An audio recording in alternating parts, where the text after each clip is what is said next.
Well, happening right now, flames were visible from various vantage points in the metro area overnight. A scary sight so early in the season. It was all because of this fire that started yesterday afternoon. It was on farmland on the Isleta Pueblo, and it quickly spread to the bosque nearby, where it just took off, underscoring the reality of exactly how dry we are. Now, we did talk with the Isleta Pueblo police overnight. I talked with them just a few hours ago this morning. They tell us the fire is not out. However, it is all contained, and all of the highways through the area are open. Now, as of last night, more than 30 acres had been scorched. As I mentioned, this fire started yesterday afternoon. It was near the Palace West Casino. Then the winds soon fanned it into parts of the bosque nearby. More than 30 homes are in that area, and as of yesterday, the evacuations were voluntary, and folks could head to the rec center if they needed to. It depends on what the situation of the fire may be later on, to where it may be a mandatory evacuation, so we're just preparing for that at this point. Now, the cause of the fire is being investigated as we speak. The wind did help the fire jump the river, but meteorologist Kristen Van Dyke says we should have calmer conditions today, and that should help out the firefighters. Once again, officials this morning say all of the fire is contained, and the major highways and roads on the Pueblo are open. Elizabeth? And another brush fire was also burning, this one farther south near Belen. It had threatened several homes near Maestas Road and the railroad tracks. A nearby resident called 911 after smelling the smoke and seeing the flames. The blaze burned just under an acre. Fire crews from 4 different agencies were called in to help because the dry conditions were so bad. When we arrived on scene with the heavy flame that was involved, it was a true concern to us, being that we have about 5 or 6 structures right directly behind me that were threatened at that point. No homes or structures were burned. Investigators are still looking into what sparked this blaze. The radiation scare at the WIP site near Carlsbad seems to be settling down a bit this morning. Surface air quality testing has been going on since Friday night. That's when an air monitor detected airborne radiation in an underground part of the plant. The Department of Energy says so far no contamination has been detected, and there's no danger to people or the environment. Of course, they are continuing to monitor that situation and limiting access to essential personnel only.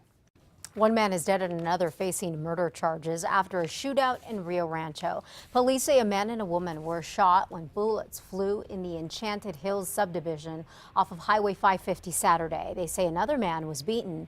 Yesterday, we learned the man who was shot died. Police did arrest someone and charge that person with murder, attempted murder, and possession of a stolen gun, but cops are not yet saying if the man who is facing those charges is responsible for the 3 victims. We'll keep you posted.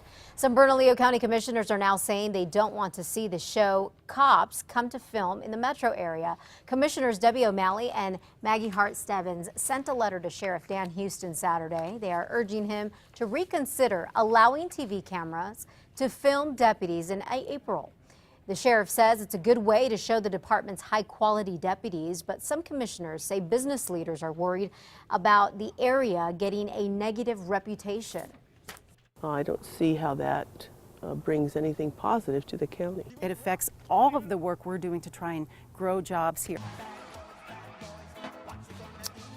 News 13 contacted Sheriff Houston about the concerns, but he hasn't yet to respond.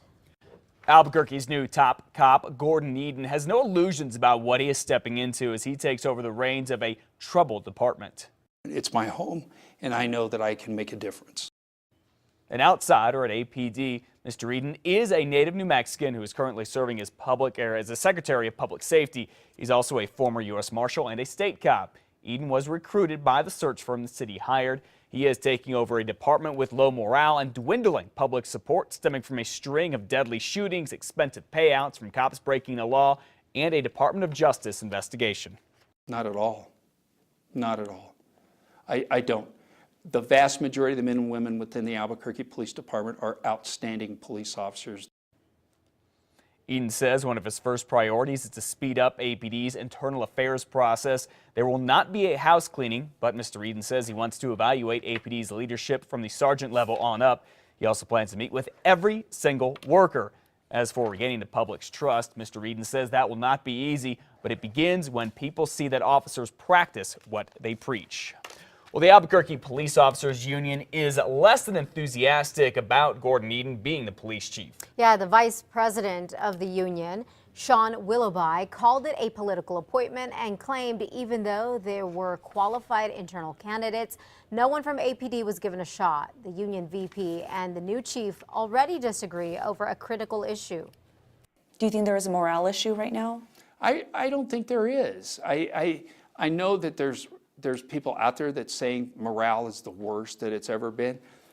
But I'll tell you, the men and women that I encounter, that's not true. Main concerns regarding the department right now are definitely at the top of the list going to be morale. It's kind of a dangerous time right now because morale is the #1 concern that I have for this police department. I'd like to thank the mayor. On a positive note, the union leader said Eden does understand the dynamics of Albuquerque.